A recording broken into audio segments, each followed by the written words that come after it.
नमस्कार। आप सुन रहे हैं पॉडकास्ट स्पीकर और मैं हूं आपके साथ अंशु वर्मा। दोस्तों, आज के इस पॉडकास्ट में बात बीते दौर के मशहूर एक्टर देवानंद की। हिंदी फिल्मों के सुनहरे दौर के सरताज देवानंद पहले ऐसे हीरो थे जिनके पीछे लड़कियां पागलों की तरह दौड़ती थी। रोमांटिक हीरो के तौर पर पहचाने जाने वाले देव साहब ने अपने दौर में कई हिट फिल्में दी। पर क्या आप जानते हैं कि सिर्फ देवानंद ही नहीं बल्कि उनके हमशक्ल ने भी खूबसूरत शोहरत कमाई। यही नहीं, लोग बताते हैं कि एक वक्त ऐसा भी था जब देव साहब से ज्यादा पूछ उनके डुप्लीकेट की होने लगी थी। तो मजबूरन देवानंद को अपने डुप्लीकेट से मिलने और काम दिलाने की गुजारिश करनी पड़ी थी। इस डुप्लीकेट का नाम था किशोर भानुशाली, जो देव साहब के बहुत बड़े फैन थे। किशोर भानुशाली ने के बारे में कहा जाता है कि बचपन में वो नहीं जानते थे कि देवानंद कौन है।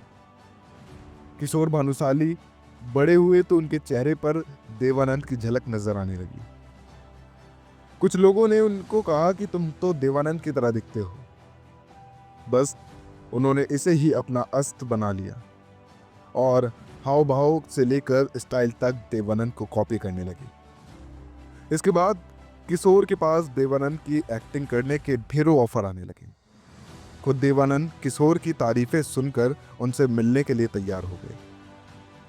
किशोर ने दिल फिल्म में देवानंद की एक्टिंग को और इसे बेहद पसंद किया गया।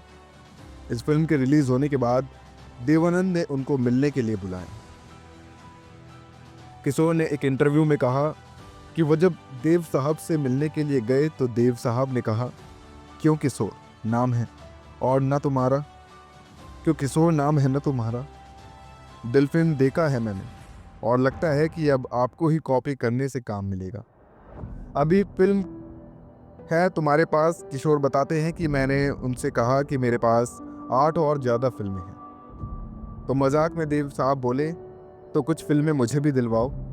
उनका मजाकिया अंदाज और जिंदा दिली देखकर किशोर हैरान हो गए थे और हमेशा के लिए देव साहब के फैन हो गए।